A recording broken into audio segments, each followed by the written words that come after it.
Hello दोस्तों, कैसे हो आप लोग। आई होप आप सभी अच्छे और मजे में होंगे। मेरा नाम है भारती। आज की इस वीडियो में हम लोग क्या पढ़ने वाले हैं। आज के इस वीडियो में हम लोग केमिस्ट्री का एक टॉपिक एटम। ये एटम होता क्या है। एटम को हम लोग हिंदी में परमाणु बोलते हैं। ठीक है, ये परमाणु होता क्या है। ठीक है, तो सबसे पहले ये जो परमाणु होता है या जो एटम होता है, ये building block of all matter, मतलब जितने भी मैटर है ना उन सबका ये बनाता है। मतलब कि अगर कहा जाए तो जितने भी मैटर है वो सारे किससे बने हुए हैं, एटम से बने हुए हैं। फिर अभी क्वेश्चन ये राइज होता है कि आखिर ये मैटर क्या है। तो देखो, मैटर को समझने का सबसे आसान तरीका, ये वो मैटर नहीं है जो लड़ाई हो जाता है तो बोलते हैं मैटर हो गया। ये मैटर है ऐसा कि आप आंख बंद कीजिए, देन खोलिए और आपके आसपास जो भी कुछ दिख रही है, आपकी सराउंडिंग जो भी कुछ है, चाहे आपका वो पेन हो, चाहे जिस मोबाइल से या लैपटॉप से जिससे भी आप देख रहे हो, या आपके रूम का कोई भी सामान हो, वो सारा क्या है, वो सारा मैटर है। मतलब आपके आसपास जो कुछ भी दिख रहा है वो सारा क्या है, वो सारा मैटर है। और सारे मैटर किससे बने हुए रहते हैं, सारे मैटर बने हुए रहते हैं एटम से। ठीक है, तो एटम क्या है, सबसे स्मॉलेस्ट पार्टिकल है जो जिससे कि हमारा मैटर बनता है। ठीक है, it is the smallest particle of an element which take part in chemical reaction. देखिए, ये जो है ये एलिमेंट, अब ये एलिमेंट क्या होता है, तो देखिए एक ही तरीके के पार्टिकल्स से, अब एक तरीके का पार्टिकल्स क्या होता है। अब जैसे देखो, आप बालू लेते हो, ठीक है, और सिर्फ बालू ही रखते हो, तो अगर सिर्फ बालू ही रहता है तो वो क्या होता है, वो होता है हमारा होता है एलिमेंट। जैसे कि सोना होता है 24 कैरेट होता है, 22 कैरेट होता है, 20 कैरेट होता है। ठीक है, तो जो 24 कैरेट जो गोल्ड होता है वो रहता है प्योर गोल्ड। प्योर गोल्ड मतलब कि उसमें और कुछ भी मिलावट नहीं रहता है, सिर्फ और सिर्फ एक ही एलिमेंट रहते हैं, वो एक ही तरीके के एटम से बने हुए रहते हैं। तो वो क्या होता है, जो सेम तरीके के पार्टिकल से बने हुए रहते हैं उसे हम लोग कहते हैं एलिमेंट। ठीक है, तो जितने भी एलिमेंट होते हैं which take part in chemical reaction, जो कि केमिकल रिएक्शन में पार्ट लिए रहते हैं। केमिकल रिएक्शन मतलब कुछ भी रिएक्शन होता है, केमिकल रिएक्शन होता है, उसमें अगर वो पार्टिसिपेट करते हैं वो क्या होता है, वो एटम होते हैं। ठीक है, atoms are very small, can not be seen even through a powerful microscope. देखिए, ये जो हमारा एटम होता है ये इतना ज्यादा स्मॉल होता है जिसे हम लोग पावरफुल माइक्रोस्कोप से भी नहीं देख सकते।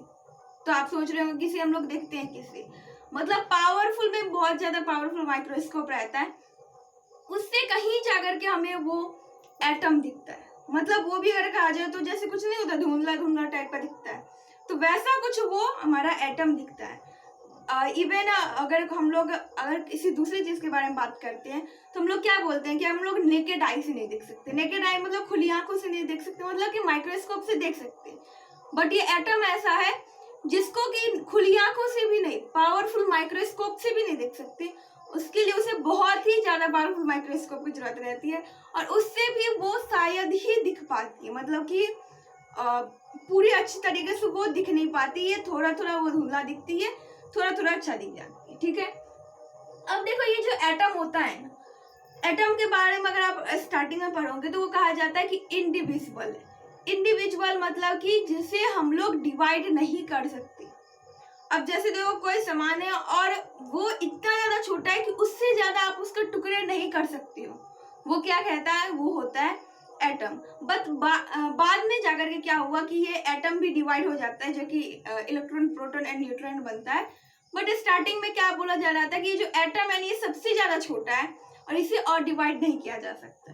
बट अभी क्वेश्चन ये राइज होता है माइंड में कि आखिर इसको बताया किसी ने, तो ऐसा कोई फिलोसफर होगा, कोई तो ऐसा इंसान होगा, कोई ऐसा साइंटिस्ट होगा जो कि बताया होगा एटम के बारे में।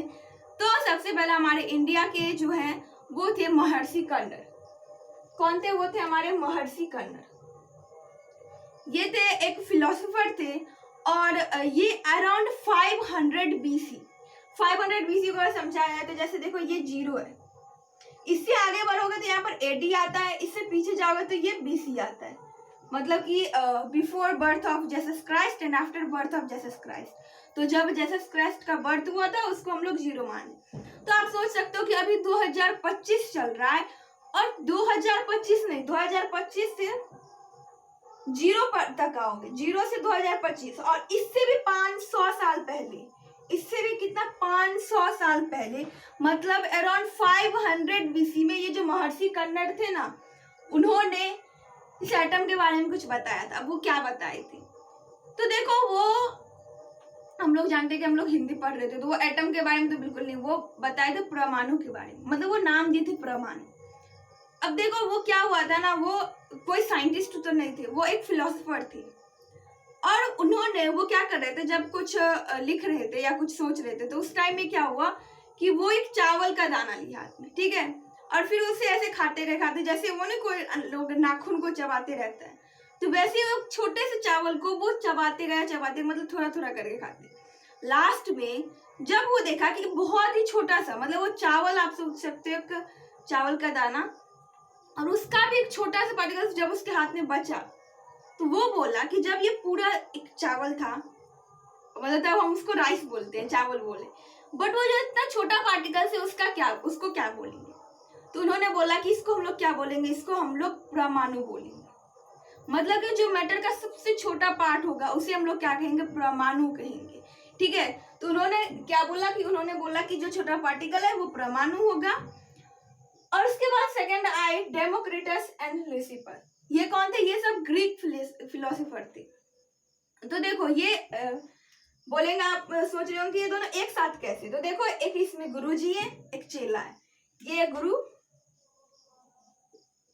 मतलब टीचर, और ये उसका शिष्य डेमोक्रिटस, ठीक है, डेमोक्रेसी नहीं, डेमोक्रिटस।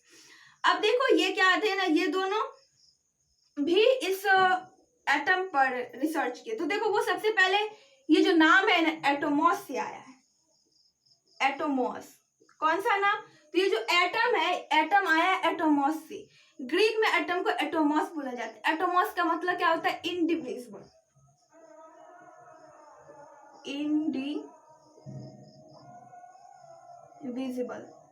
मतलब कि जिसे हम लोग और पार्ट में डिवाइड नहीं कर सकते। एटोमॉस का मतलब क्या होता है? जिसे हम लोग फर्दर अब किसी भी पार्ट में उसको किसी भी तरीके से उसको हम लोग डिवाइड नहीं कर सकते। जैसे कि एक छोटा सा पार्टिकल जो चावल खा था, उसे हम लोग और डिवाइड नहीं कर सकते, तो वो क्या कहलाया? वो कहलाया, उसको ना हमने परमाणु बोला। तो उसी को इन्होंने बोला कि वो एटोमॉस है।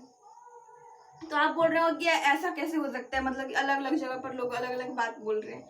तो देखो उस टाइम में तो ऐसा कोई सोशल मीडिया, कोई इंटरनेट कुछ हुआ नहीं करता था, तो सेम इन्वेंशन ना बहुत जगह हुआ करते थे। मतलब कि किसी वर्ल्ड के किसी दूसरे कोने में हो रहा है, तो किसी दूसरे कोने में भी वो हो रहा है। उसकी कुछ अलग सोच है, उनके थॉट अलग है, आइडिया अलग है, तो वो अलग तरीके से कर रहे हैं। इस आदमी का अलग थॉट है, आइडिया अलग है, तो वो अलग तरीके से कर रहे हैं। बाद में उनके बुक्स वगैरह जो मिला करते थे, लोगों को उनके बारे में पता चलता था, तो वही सब बुक में अभी आ रहा है। तो देखो सेम इन्वेंशन कहाँ हुआ था? ग्रीक में हुआ था। लुसिफस एंड डेमोक्रिटस थे, एक गुरुजी थे, शिष्य थे। लुसिफस एक उनके टीचर थे, और डेमोक्रिटस क्या थे? उनके स्टूडेंट थे, ठीक है। तो उस दोनों ने इस पर खोज किया, तो वो बोले कि एटोमॉस मतलब इंडिविजुअल, जिसे हम लोग फर्दर डिवाइड नहीं कर सकते। अब इसी एटोमॉस को हमारे मतलब कि हम लोग में बोला जाता है एटम। क्या बोला जाता है? इसी एटोमॉस को बोलते हैं हम लोग एटम। एटम मतलब वो जिसे हम लोग और डिवाइड नहीं कर सकते, बट बाद में ये भी चेंज हुआ क्योंकि हम लोग इसको डिवाइड कर सकते।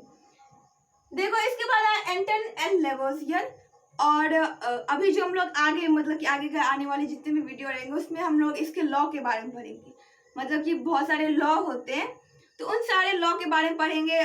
कुछ प्रोस्ट जी ने दिया था, कुछ एंटन एंड लेवोसियर ने दिया था, उन सब के बारे में पढ़ेंगे। बट अभी क्वेश्चन ये राइज होता है कि ये केमिस्ट्री जो है ना, जो केमिस्ट्री हम लोग अभी पढ़ रहे हैं, तो ये केमिस्ट्री का भी कहीं से शुरुआत हुआ होगा। तो देखो पहले इन्वेंशन तो हुआ करते थे बहुत सारे, बट लोग ये नहीं सोच पा रहे थे कि ये जो पार्ट है ये किस में दे। तो कुछ लोग बोल रहे थे हिस्ट्री का तो ये पार्ट हो नहीं सकता है, कुछ लोग फिजिक्स, कुछ केमिस्ट्री, कुछ मतलब केमिस्ट्री तो नहीं था, तो वो लोग सोच रहे थे क्या करें, इसको हम लोग पढ़े कहाँ पर, क्योंकि केमिस्ट्री तो उस टाइम में था नहीं। तो एक आदमी आए जिसका नाम था रॉबर्ट बॉय, 1927 से 1961 में। ये वो इंसान थे जो इन्होंने इसको सेपरेट किया और इनको एक अलग जगह दिया, मतलब एक जगह बनाया जिसका नाम बोला केमिस्ट्री। मतलब इन सब चीज को हम लोग कहाँ पढ़ेंगे? केमिस्ट्री में पढ़ेंगे। अगर ये कुछ हो सकता है कि इसके मन में कुछ और नाम आया होता, तो अगर वो बोल देते तो इसका वो नाम पड़ जाता। बट ये जो केमिस्ट्री वर्ड है वो कहाँ से आया, ये वो वर्ड दिया रॉबर्ट बॉय ने। मतलब ये जो बुक केमिस्ट्री है, वो केमिस्ट्री एक अलग बुक बन पाया रॉबर्ट बॉय के वजह से। ठीक है, उन्होंने बोला कि ये जो हमारा एटम्स है, ये सब के बारे में जो भी पढ़ रहे हैं, ये सब किसका पार्ट है, ये सारा पार्ट है केमिस्ट्री का। ऐसे अलग अलग इन्वेंशन होते थे और वो बोलते थे कि ये सब किसका पार्ट है, तो ये सब बोलते थे कि ये केमिस्ट्री का, ये फिजिक्स का, ये बायोलॉजी का है। तो वो सब क्या करते थे, वो वहां पर साइंटिस्ट वगैरह सब क्या करते थे, डिवाइड करते थे। तो वो कौन थे, तो वो रॉबर्ट बॉय थे जिन्होंने केमिस्ट्री को एक सेपरेट किया। अब देखो यहाँ पर टॉपिक आता है, एक बात आती है कि ये जो हमारा जो एटम है ये आखिर है कितना छोटा। क्योंकि उस टाइम में तो वो बोले कि चावल के एक छोटा सा दाना, सॉरी चावल का दाना का भी एक छोटा सा पार्ट, बट उतना बड़ा, वो बहुत बड़ा हो जाता है। उतना बड़ा हमारा एटम नहीं होता, उससे भी कई गुना ज्यादा छोटा हो। अब कितना छोटा, तो देखो 1 मीटर कोई रस्सी या कुछ भी लो और उसको तुम 100 मिलियन टाइम्स उसको क्या करो कि डिवाइड करते रहो, 100 मिलियन, ठीक है। और तब जो एक छोटा पार्टिकल आएगा, जो एक छोटा सा चीज रहेगा, वही एटम होगा। वो तो हम लोगों को दिखेगा भी नहीं। आप सोच सकते हो कि एक रस्सी को हम लोग कितने टाइम डिवाइड कर रहे हैं, 9 0, 1 2 3 4 5 6 7 8 9, ये 9 0 चढ़ा दो, इतना टाइम एक रस्सी को, 1 मीटर रस्सी को डिवाइड करो, और फिर एक जो छोटा पार्ट आएगा वो कहलाएगा 1 नैनोमीटर। वो क्या होगा, वो 1 नैनोमीटर होगा। और ये जो एटम होता है वो 1 नैनोमीटर का होता है।